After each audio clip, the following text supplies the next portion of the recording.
This is section 1.7, and we're going to be doing a lot with perimeter and area, and then when we talk about circles, it's actually called circumference. You've done all of these formulas before in previous classes, so it's going to be a pretty fast brush over of what we've done before. So the first shape I've got for you is a square. P stands for perimeter, and perimeter is if you added up all of the sides. If you were to walk around this shape, how far would you walk? And on a square, all of the sides are the same. So if one side is S, then the other one has to be S. All of them are the same length. So the perimeter would then be S plus S plus S plus S, or just 4 S's. Area would be a length times a width, or a base times a height. So an S times S would be, I'll write S times S, but it's also the same as S squared. Rectangle, very similar formula to square. Perimeter, you would add up all the sides, and on a rectangle, opposite sides are the same. So if that one's W, this one has to be. And if that one is L, they do a cursive L for length, just so it doesn't look like a 1. Then this side has also got to be L. So you would have 2 of these W's, and you would have 2 of these L's. And then area is just base times height, or in this case, length times width. So I'll write them both. You can do a base times height, or you can do a length times width. They do the same thing. Triangle is really kind of just half of a rectangle. So if you were to extend and kind of finish off the triangle, the perimeter is still just add up all the sides. So A, B, C, remember you're walking around the outside, do not include the H. It's just the 3 sides. Area for a triangle, since it is half of a rectangle, you're just going to use the same formula for rectangle and divide by 2. So some people write it like this, base times height divided by 2. I tend to write it as 1/2 base times height. But they are the same thing, doesn't matter how you do it. In a circle, we just couldn't have anything be the same, so instead of saying perimeter, they call it circumference, and its formula is 2 pi r, or pi times diameter. Okay, so now we need to talk about those 2 words. So radius is from the center out, hopefully you remember that. Diameter is if you go all the way across through the center. So that whole thing would be the diameter. So radius is just from center out, but diameter is the whole way across. Area for this one then is pi r squared. And when we get to solving this one, we're going to talk about where the pi button is and how to square things as well. So let's do a few examples. First one says, can you find the perimeter and area of the rectangular basketball court shown? Hopefully you can see that on your paper. It's an 84 and a 50. So to do perimeter, I have to add up all the sides, so this will be an 84, a 50, another 84, and a 50. And when you add all that together, we get 268 feet. This is where labels are going to become important, so make sure that you pay attention to them and make sure you add them to your answer. Area for this rectangle is going to be base times height, so I've got 84 times 50. And that gives me a total of 4,200. It's still feet, but when you do area, it's feet squared. When you're doing perimeter, you're talking about how far did I walk, but when you do an area, you're talking about all of this filled in space. So that's why it gets a squared. It's a different unit of, not a unit of measure, it's a different expression of that space, that area. Next one says you're ordering circular cloth patches for the soccer uniforms. Find the approximate circumference and area of the patch. So circumference first, and the formula that we just talked about for circles, for circumference is 2 pi r. I'll do it that way first, and then we'll also do the pi times diameter. So 2 pi r would be 2 pi, and then radius of this circle, so from top to bottom is 9 centimeters, that's a 9.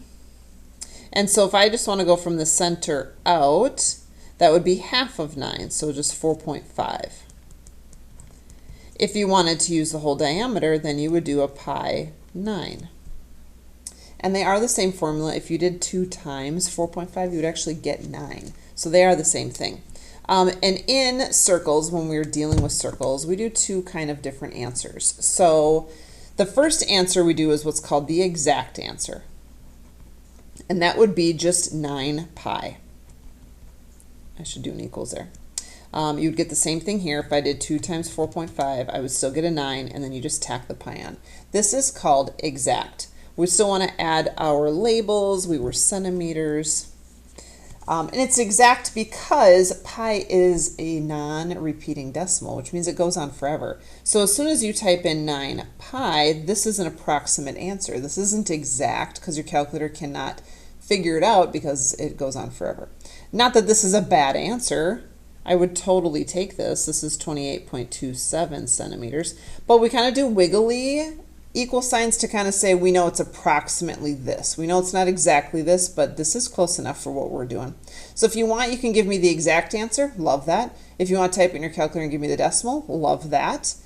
Just to make it accurate, you should probably do the wiggle signs because you're saying that this is approximately 28.27. Now we need to do area. Area is pi r squared, and we talked about how the radius is going to be 4.5. So now when we type this in our calculator, we have two different options. If you want to do the exact answer, you would do 4.5 squared. PEMDAS says we have to do the exponents first, so we would do 4.5. And then my button, or my calculator, has a squared button. Most of your calculators do. Hold on one second. I'm going to grab the one I think most of you have.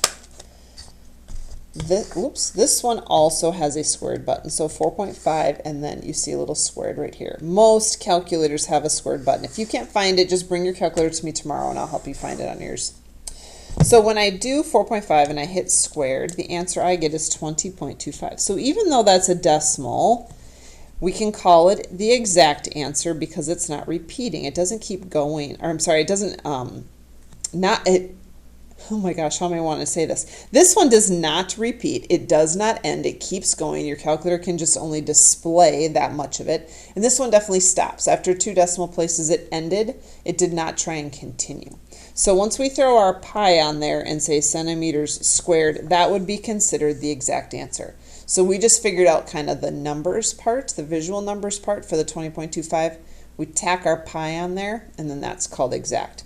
If you want to type in 20.25 with that pi and get that decimal, you would be about 63.62 centimeters squared, and both of those are fine. This is just the approximate answer. That one was the exact. I would take either one in the test. They are both right answers. I'm going to put approximate here too. You're not right or wrong if you write one and not the other. I'm just showing you both ways. Next up, I've got perimeter and area of a triangle. Okay, so perimeter of a triangle is just add up the 3 sides. Hopefully you can see it on your packet, but this area is shaded. That part is not. We are looking for this shaded part right here. Let me use my pencil real quick. I'll shade this in. So we're looking for that triangle, the area of that triangle. This dotted line, they're just kind of showing you that in order to do the height of this triangle, they had to come out here and kind of do a vertical line. So perimeter would be the 3 sides. So if I took a walk, I would walk 5.12, then I would walk 2.91, and then I would walk 7.13. And if I type all that in, I get about 15.16. Oh, and there are no labels on this picture, so we'll just do units because we don't have a label. For area, we're going to do 1/2 base times height. And I have 1/2. My base is 5.12. And I kind of gave it away earlier, but when we are talking about our height, we want the height that has a 90-degree angle so that we know it's straight up and down. So this is 2.45. So lots of times kids will tell me this is the height of the triangle, and I'll say, well, when you go to the doctor's office, do you often stand against the wall like this to do your height? Do they measure you like that? So you stand away from the wall and then fall against it and then measure your height? So that's not how we measure height. We measure height straight up and down. So you always want to be looking for that 90-degree angle, and that'll tell you your base and your height. It'll give you your 2 numbers. So now if we type this one in, sometimes getting this 1/2 into a calculator can be tricky. If you don't put it in parentheses, it could mess it up just depending on what kind you have. A safer way to do it is 0.5. So 1/2 is the equivalent to 0.5, and 0.5 is just a little safer when you're typing into your calculator. Again, depending on what kind of calculator you have, typing in the 1/2 can get messed up. So just be careful of that. Then you got 5.12, and then we got 2.45. And you can see I'm just putting parentheses. I don't have any multiplication in there because your calculator is smart enough to know that that's what we mean in between there. Oops, not with a squared. So you don't have to worry about putting multiply in there. You can, it's not going to be wrong, your calculator will be fine. But it doesn't need that because it knows that the parentheses touching means multiplication. So I'll hit enter and I'm about 6.272. And we don't have labels again, so we're just going to go units. And this one's squared because this is area. So we got our perimeter right there, area right there. Last one, it says the base of a triangle is 28. Its area is 308. What is the height of the triangle? Okay, so we did not get base and height. So I'm going to do area is 1/2 base times height. And they gave me the base, so I'm going to put that right where the B is. And they gave me the area is 308. That's where the A is, so 308. And what I'm looking for is the height. So that's like my variable, and we have to do a little solving to get this one done. There are a few different ways you can solve this one. I'm actually going to do 1/2 times 28. These are just two numbers sitting here, and I can combine them. So if I were to take my calculator and do, again, maybe do 0.5 so it doesn't get messed up, times the 28, you'll get 14H. And now I can just divide both sides by 14. And I will get, whoops, that's not right, 308. We'll get 22. And our labels this time were meters, so the height of my triangle is 22 meters. Just recapping your 4 big shapes here for geometry, being able to do the perimeter and area of each.